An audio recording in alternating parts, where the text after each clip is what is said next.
Olá, sexto ano, tudo bem com vocês? Sejam bem-vindos a essa videoaula.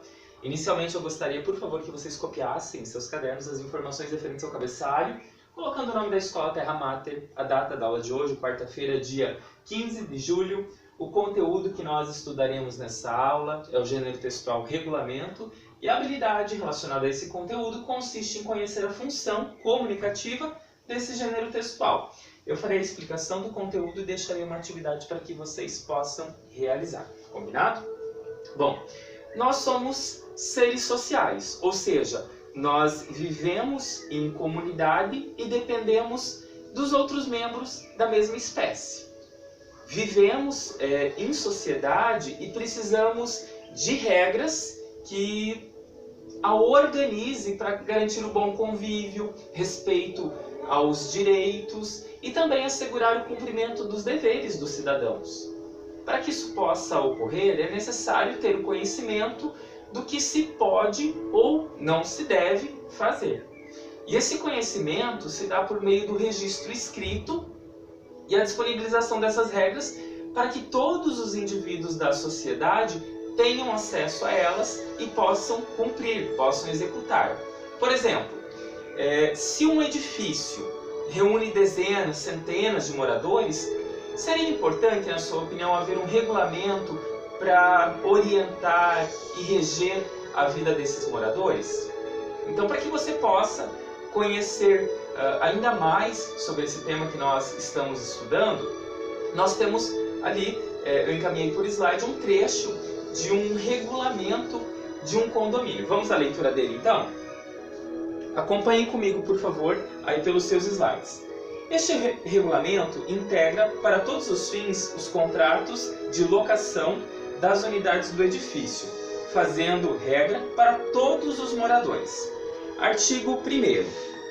Os apartamentos do edifício possuem destinação exclusivamente residencial e familiar, sendo expressamente vedada sua utilização com fins comerciais e para a realização de eventos de qualquer natureza que venham perturbar a tranquilidade dos demais moradores. Artigo 2º. É proibido o depósito ou a guarda de materiais explosivos, inflamáveis ou quais outros que representem riscos aos moradores em qualquer dependência do edifício. Artigo 3º. Os moradores deverão zelar pelo silêncio a partir das 22 horas até às 7 horas, sendo proibido falar em tom elevado, cantar, assobiar e utilizar instrumentos ou maquinários ruidosos de modo a perturbar o sossego dos moradores. Artigo 4º. É proibido bater tapetes, estender roupas, regar plantas, fazer despejos de lixo ou qualquer detrito em janela, parapeito ou lugares visíveis do logradouro público ou sobre as áreas do edifício ou nos passeios. A linha B. Ter no apartamento animais domésticos, aves ou outros do gênero. A linha C. O estacionamento de pessoas estranhas ou empregados domésticos nos vestíbulos, corredores, escadas, portas e passeios do condomínio, devendo os empregados e fornecedores utilizarem unicamente a entrada de serviço e o elevador correspondente. A linha D. Colocar cartazes, anúncios, letreiros ou tabuletas em janelas, portas, paredes ou na fachada do edifício ou em qualquer lugar visível do exterior do apartamento. Artigo 5º. O edifício terá os portões abertos às 7 horas e fechados às 22 horas.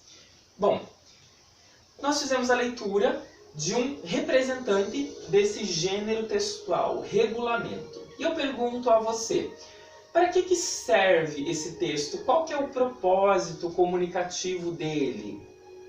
Você consegue refletir e entender a função comunicativa dele, né? A que ele se destina? Bom, certamente é estabelecer regras e normas para que os moradores de um determinado edifício tenham uma boa convivência e respeitem os outros moradores, né? Que não os incomodem, né? Com algumas atividades. ok?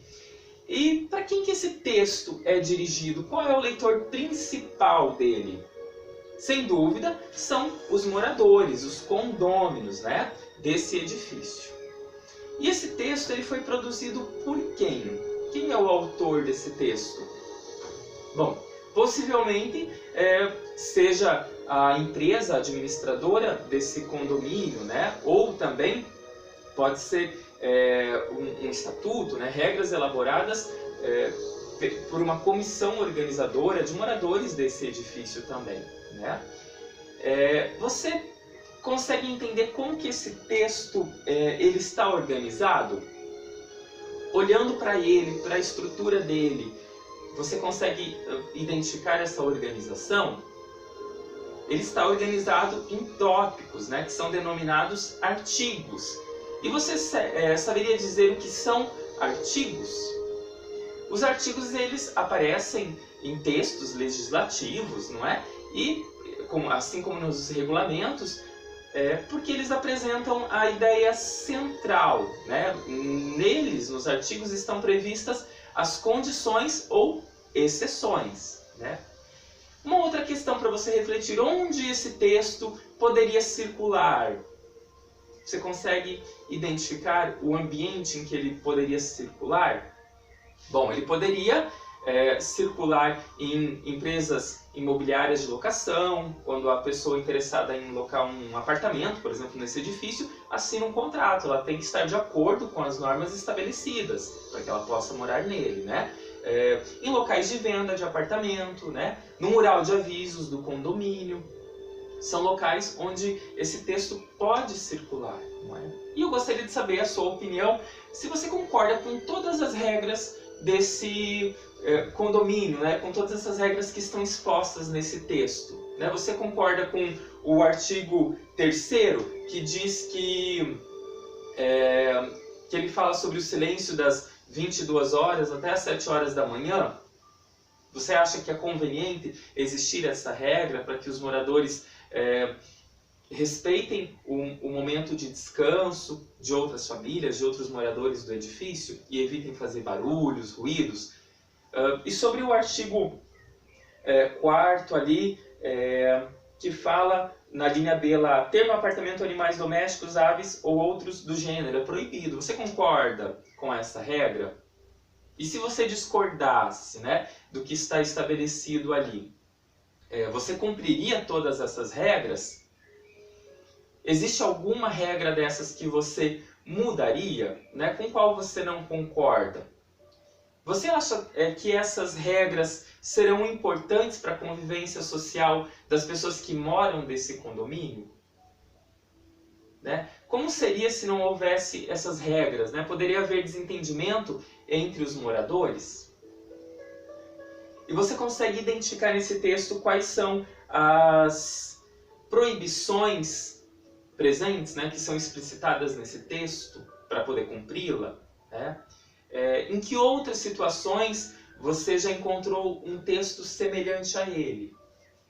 Bom, se você refletir, certamente, na escola onde você estuda, né, há um regulamento para que você precisa seguir, que você precisa cumprir, ok? Então esse gênero textual, ele faz parte da nossa sociedade para organizar as relações entre as pessoas, né? E sem dúvida um dos grandes méritos do sistema democrático, como a nossa sociedade está no fato de que uma lei só passa a existir como tal após a apresentação de um projeto, da criação de comissões que vão estudar esse tema, leituras sobre o que está sendo elaborado, sobre esse assunto.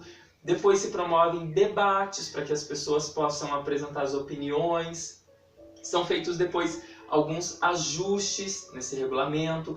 Depois ele passa por votações, aí ele segue para mudanças no texto, novas votações e aprovação por maioria e depois a aprovação do regulamento. Então, entende-se que diante de tudo isso que eu falei, que um regulamento ele não passa a existir da noite para o dia, ele precisa de todo um processo de construção, da contribuição de outras pessoas que vão expressar a sua opinião, né, para que ele não seja simplesmente imposto por uma pessoa aos demais, ok?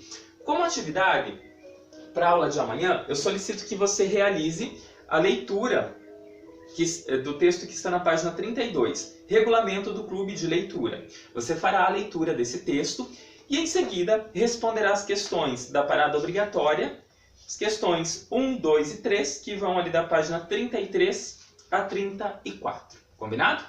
Desejo a você bons estudos, reveja essa videoaula, faça algumas anotações sobre o que eu mencionei, para que você possa compreender melhor esse assunto, ok? Fique em paz e até amanhã.